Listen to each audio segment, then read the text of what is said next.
warahmatullahi wabarakatuh. Perkenalkan, nama saya Missy Febriani dengan NIM 231186206006. Saya dari jurusan Pendidikan Guru Sekolah Dasar semester 3 kelas 3A. Ke Fakultas Keguruan dan Ilmu Pendidikan Universitas Muhammadiyah Muara Bungo. Video ini saya buat memenuhi tugas ulangan tengah semester mata kuliah model dan metode pembelajaran dengan dosen pengampu Bapak Dr. Abduluddin SPDI MPDI. Baik, pada video kali ini saya akan menjelaskan tentang model pembelajaran menurut 3 para ahli dan juga contohnya, dan juga metode pembelajaran menurut 3 para ahli dan contohnya.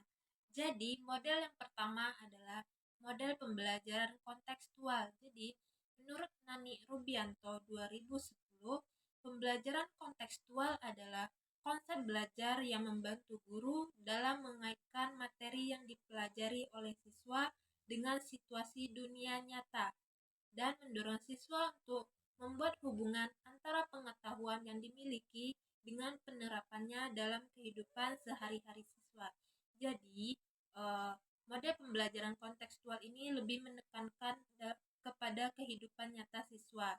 Nah, contohnya yaitu mengenal ekosistem. Jadi, guru membawa siswa ke sekitar kebun yang berada di sekolah ataupun taman di sekitar sekolah untuk mengamati ekosistem yang berada di situ.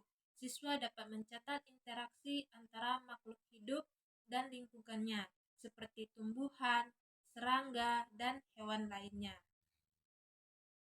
Selanjutnya yang kedua yaitu model pembelajaran kooperatif atau kelompok.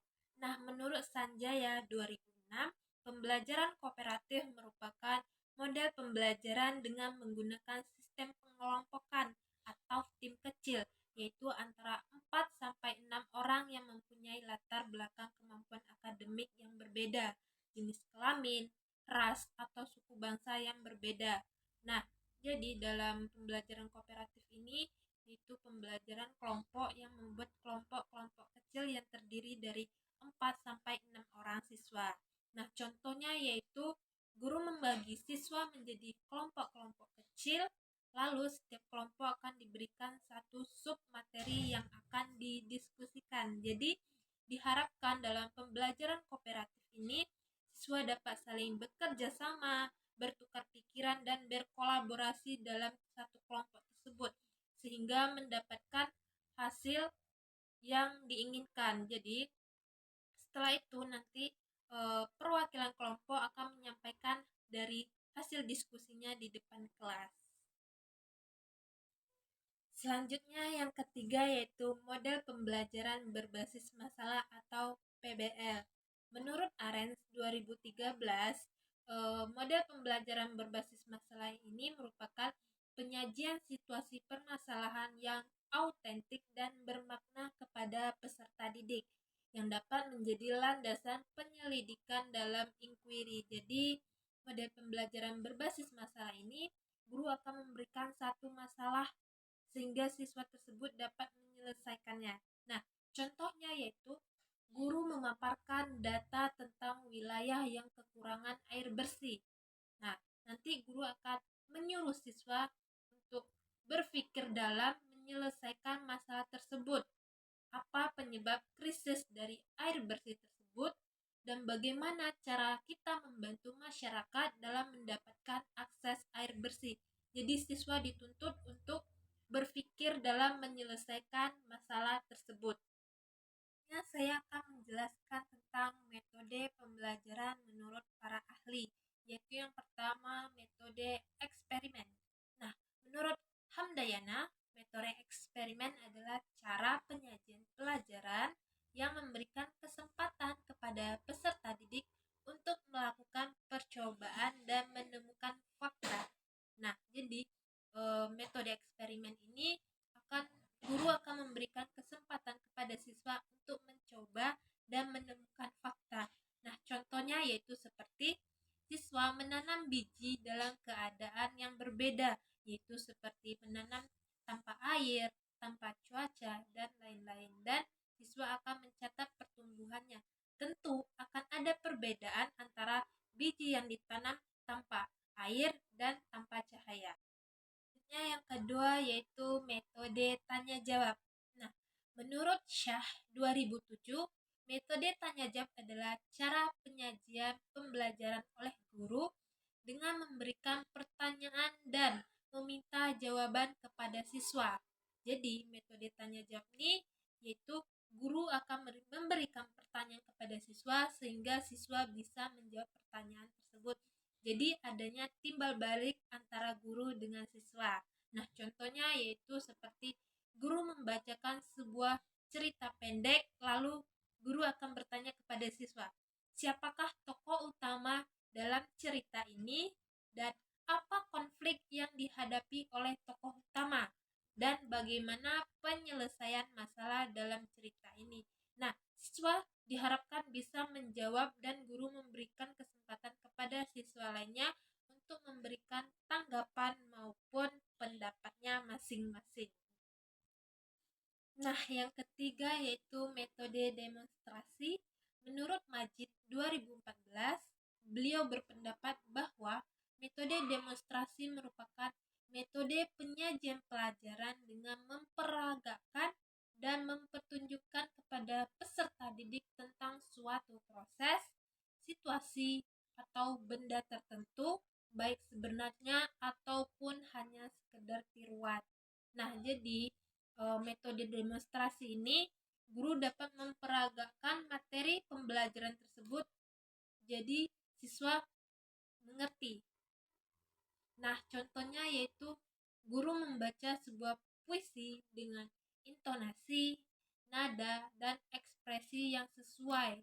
Nah, kemudian siswa diminta untuk dapat menirukan kembali cara membaca puisi tersebut dengan nada, intonasi, dan ekspresi yang sebenar-benarnya atau yang sesuai.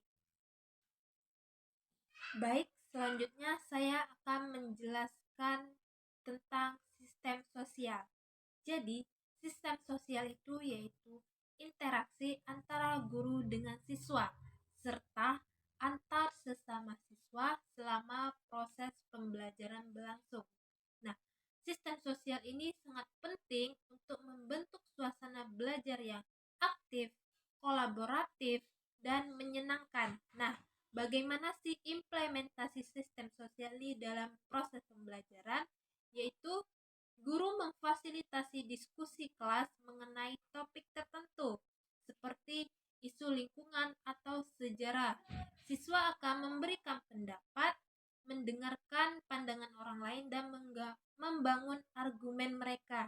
Nah, jadi di dalam diskusi tersebut terjalinlah interaksi antara guru dengan siswa maupun antar sesama siswa. Nah, diskusi ini dilakukan dalam suasana yang inklusif dan saling menghargai. Nah, yang selanjutnya yaitu peran guru. Jadi, guru ini sangat berperan penting dalam mengelola pembelajaran yang menciptakan iklim belajar yang nyaman dan kondusif. Nah, guru juga berperan penting sebagai fasilitator bagi siswa dan juga mendorong serta membimbing siswa selama proses pembelajaran. Tidak hanya itu, guru juga berperan penting sebagai motivator bagi siswa.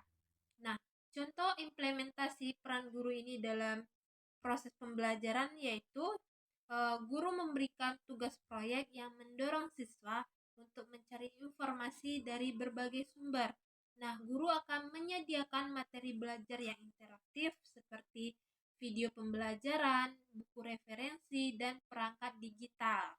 Nah, guru akan memberikan motivasi agar siswa tetap semangat dalam belajar dan menghadapi tantangannya. Nah, guru juga bisa memberikan pujian atas usaha yang telah dilakukan oleh siswa tersebut. Bukan hanya hasil, tetapi pujian terhadap usaha yang telah dilakukan oleh siswa dan siswi tersebut. Baik, selanjutnya saya akan menjelaskan materi tentang pembelajaran CTL, sintak model, sistem pendukung, dan dampak pembelajaran CTL. Nah, yang pertama yaitu pengertian dari pembelajaran CTL atau pembelajaran kontekstual. Nah, jadi pembelajaran CTL ini merupakan pembelajaran yang menghubungkan antara materi pembelajaran dengan situasi dunia nyata peserta didik.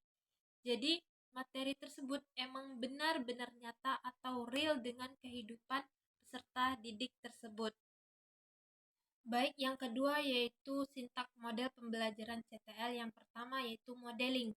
Modeling ini adalah langkah pertama dalam pembelajaran di mana guru akan menyampaikan kompetensi dan tujuan serta akan memberikan motivasi-motivasi kepada siswa. Yang kedua yaitu inquiry. Inquiry ini adalah terdiri atas pengidentifikasian, analisis, observasi yang akan dilakukan oleh peserta didik. Nah, yang selanjutnya itu questioning. Questioning ini tahap bertanya tentang materi yang sebelumnya telah dipelajari kepada siswa, yaitu lebih ke berpikir kritis siswa mengenai materi yang telah dipelajari. Selanjutnya learning community. Learning community ini membantu peserta didik dalam menyelesaikan tugas dan pemecahan masalah. Selanjutnya constructivities. Nah, ini membuat peserta didik dalam membangun pengetahuan mereka sendiri melalui pengalaman dan interaksi. Nah, selanjutnya reflection. Reflection ini guru akan meminta peserta didik untuk merefleksi kembali kegiatan yang telah mereka lakukan. Nah, yang terakhir yaitu authentic assessment, yaitu tahap terakhir dalam proses pembelajaran. Nah, pada tahap ini guru akan melakukan penilaian secara objektif dan memberikan penghargaan kepada peserta didik. Selanjutnya yaitu sistem pendukung pembelajaran CTL. Jadi, sistem pendukung pembelajaran CTL ini sangat membutuhkan pengaitan materi dengan lingkungan terdekat siswa, yaitu dengan kearifan lokal yang ada di lingkungannya. Nah, sehingga terciptanya suasana pembelajaran dan suasana kelas yang kondusif serta lingkungan sekolah yang bisa dijadikan sebagai wahana kegiatan pembelajaran, percobaan, dan sebagainya.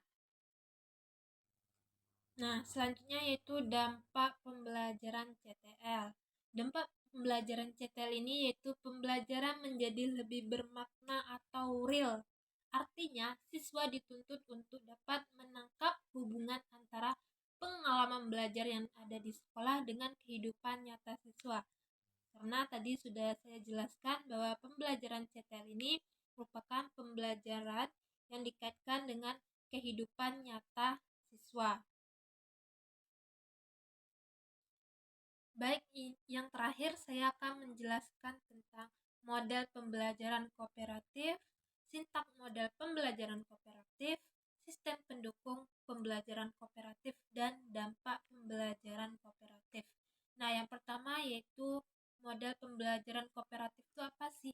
Jadi, model pembelajaran kooperatif adalah pembelajaran di mana siswa dapat bekerja sama dalam satu kelompok kecil untuk mencapai satu tujuan pembelajaran. Nah, pembelajaran kooperatif ini terdiri dari 4-6 siswa dalam satu kelompok yang memiliki kemampuan akademik yang merata. Selanjutnya yaitu sintak model pembelajaran kooperatif. Nah, sintak model pembelajaran kooperatif yang pertama yaitu menyampaikan tujuan dan memotivasi siswa. Jadi ini adalah langkah awal dalam proses pembelajaran kooperatif. Nah, yang kedua yaitu menyampaikan tujuan pembelajaran. Jadi di sintak yang kedua ini menyampaikan tujuan pembelajaran. Yang ketiga yaitu menyampaikan informasi terkait pembelajaran. Nah, yang keempat itu membentuk siswa dalam kelompok-kelompok kecil sebelum memulai pembelajaran. Nah, yang kelima yaitu membimbing siswa dalam proses pembelajaran berkelompok tersebut. Nah, selanjutnya yaitu melakukan evaluasi.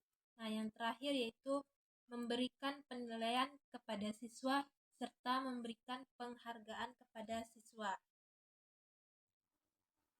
Sistem pendukung pembelajaran kooperatif. Nah, sistem pendukung dalam pembelajaran kooperatif ini yaitu terdiri berbagai alat, metode, dan strategi yang dirancang untuk mendukung proses belajar. yang melibatkan interaksi antara siswa dalam kelompok kecil tersebut. Nah, beberapa sistem pendukung utama dalam pembelajaran kooperatif ini meliputi teknologi pendidikan, penilaian secara kolaboratif, dan adanya fasilitator dari guru.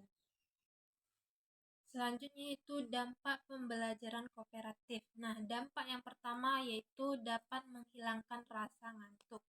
Pembelajaran berkelompok ini tentu membuat kita lebih menyenangkan dalam belajar sehingga tidak jenuh, tidak mengantuk. Nah, yang kedua yaitu dapat memotivasi belajar. Karena dalam pembelajaran berkelompok ini tentunya kita akan lebih bersemangat daripada belajar secara mandiri. Nah, yang ketiga yaitu adanya tempat bertanya. Karena dalam pembelajaran kooperatif ini kita belajar dalam kelompok-kelompok kecil, tentu ketika kita tidak paham pada suatu materi, kita bisa bertanya kepada teman kelompok kita. Nah, selanjutnya yaitu meningkatkan hasil belajar. Nah, ini sangat berpengaruh sekali dalam pembelajaran karena dapat meningkatkan prestasi kita dalam belajar. Nah, selanjutnya itu meningkatkan keterampilan sosial kita. Kita menjadi lebih sering berinteraksi bersama teman-teman. Sekian, terima kasih.